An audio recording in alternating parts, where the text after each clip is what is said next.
Morning class fifth. कैसे हैं आप सभी? चलिए बहुत ही बढ़िया। हम शुरू कर रहे हैं पाठ बिशन की दिलेरी। बिशन की दिलेरी पाठ में हमने पेज नंबर 121 तक पढ़ लिया था।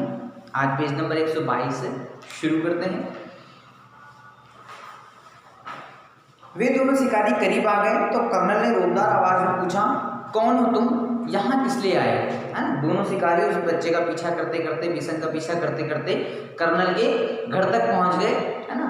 और कर्नल ने फिर उनसे पूछा कि कौन हो तुम? एकदम रोबदार आवाज में, कड़क आवाज में पूछा, कौन हो तुम और यहाँ किस लिए आए हो? तो शिकारी कहते हैं कि साहब हम शिकारी हैं, हर साल यहाँ शिकार के लिए आते हैं।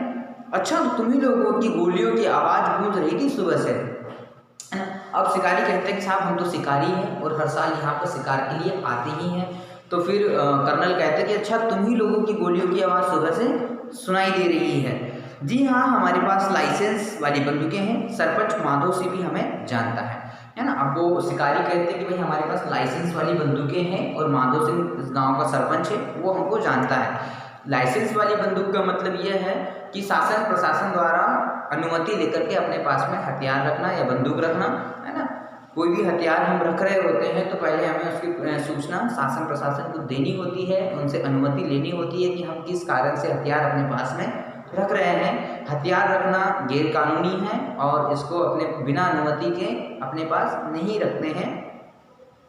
जी हाँ, तीतर भी मार वो कहते हैं कि तो तुम हर साल तीतर का शिकार करते हो? कर्नल ने मजाक उड़ाते हो। तो फिर कर्नल ने कहा कि तुम हर साल तीतर मारते हो? जी हाँ, तीतर भी मारते हैं कभी कभी। अभी एक लड़का हमारे शिकार तीतर को लेकर आपके यहाँ तक आ छिपा है, हम उसे ही ढूंढ रहे हैं। वो कहते हैं कि हाँ, हम शिकार भी करते हैं, हम तीतर भी मारते हैं और आपके यहाँ पर एक लड़का छुपा हुआ है जो कि हमारा शिकार लेकर के भाग आया है।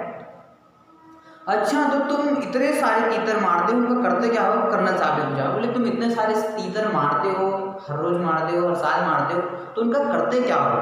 है ना। तो सीधी सी बात है साहब, खाते हैं, है ना। वो कहते हैं कि साहब हम तीतर को खाते हैं। दूसरे शिकारी ने जवाब दिया। फिर कुछ रुककर बोला, अब तो उस लड़के को ढूंढवा दीजिए साहब, वह इधर ही कहीं छुप गया है। वो कहता है कि साहब अब तो उस लड़के को ढूंढवा दो जो इधर कहीं पे छुपा है, हमारा शिकार लेकर के छुपा है।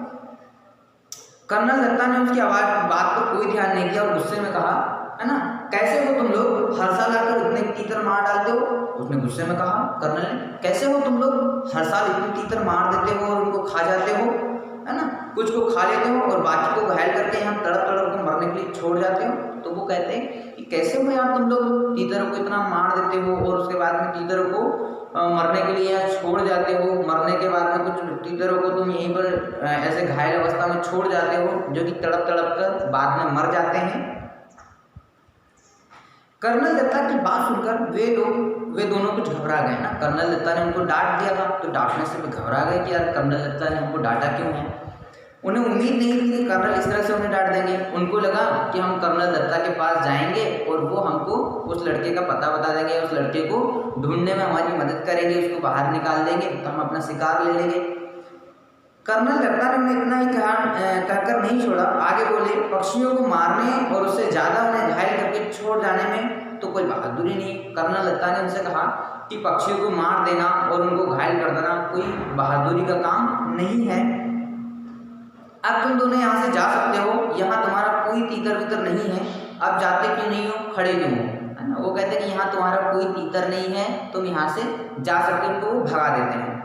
कर्नल दत्ता ने गुलाबचंद से दवाई छिड़कने वाली मशीन लाने को कहा। गुलाबचंद उनके यहाँ बगीचे में काम करने वाला आदमी है, तो उनसे उसने कहा कि भाई दवाई छिड़कने वाली मशीन ले आओ।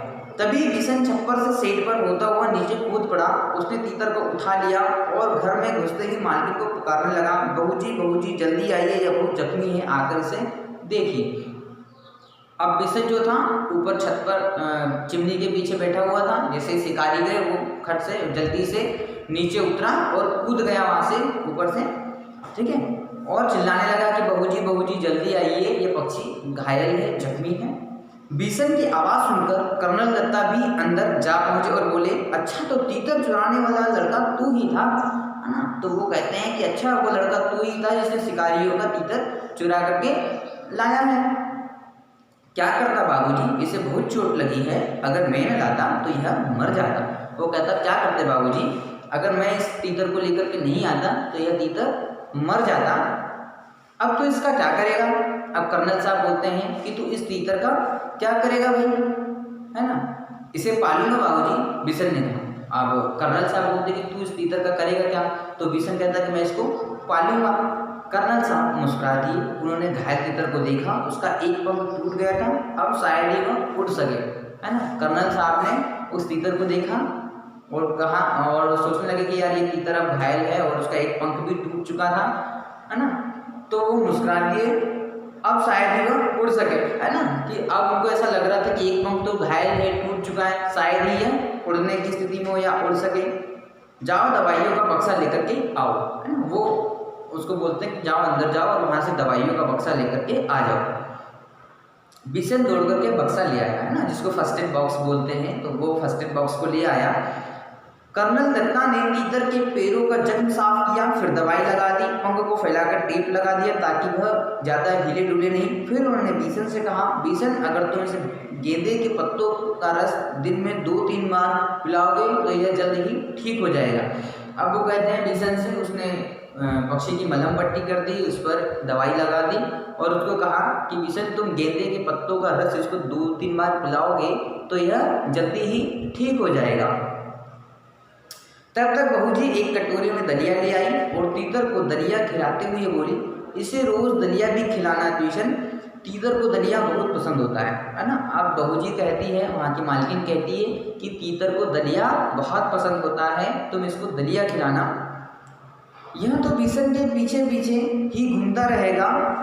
कर्नल ने हंसते हुए कहा, अच्छा बिशन, तुम जानते हो तीतर कैसे बोलता है। अब कर्नल साहब कहते हैं कि यह इसको पालेगा तो यह दिन भर ही इसके पीछे पीछे घूमता रहेगा, जहाँ बिशन जाएगा वहाँ तीतर जाएगा, जहाँ जैसे तीतर बिशन घूमेगा बगीचों में, है ना, घर में, तो वो भी उसके पीछे पीछे चलता रहेगा। तो कर्नल साहब कहते हैं कि बिशन, तुमको मालूम है तीतर की आवाज़ कैसे होती है, तीतर बोलता कैसे है ना। बहूजी तो ऐसा बहूजी ने पूछा कि तीतर कैसे बोलता है। बिशन ने अपने दोनों हाथों को मुंह पर रखकर तीतर की आवाज़ निकाली, क्वाक क्वाक क्वाक, है ना। तो वो उसने उसकी आवाज़ निकाल के बताई कि तीतर कैसे बोलता है।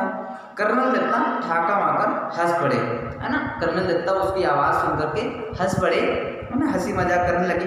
बहूजी भी मुंह पर पल्ला रखकर हंसने लगे ना, बहूजी भी वहाँ पर हंसने लगी कि तीतर किस तरह से आवाज़ करता है, उसकी आवाज़ सुन करके वो हंस पड़े दोनों।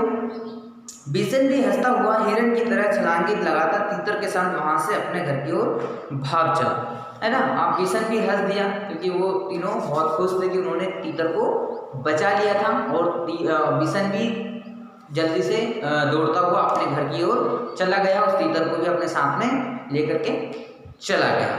ठीक है, तो बिशन की दिलेरी जो थी पाठ हमारा यहीं पर हम खत्म कर रहे हैं, है ना। इस पाठ में बहुत बहुत अच्छा एक मैसेज था कि हमें पक्षियों के साथ भी व्यवहार अच्छा करना चाहिए, उनका शिकार नहीं करना चाहिए। यदि कोई घायल है, पक्षी भी घायल है, तो उसका इलाज हमें करना चाहिए और हमें उनके साथ दयापूर्ण का भाव रखना चाहिए, है ना।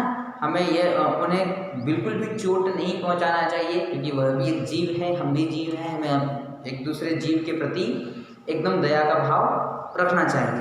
चलिए, आज इस पाठ को हम यहीं पर ख़त्म करेंगे, कल से इस पाठ के हम प्रश्नोत्तर शुरू करेंगे। ठीक है, थैंक यू।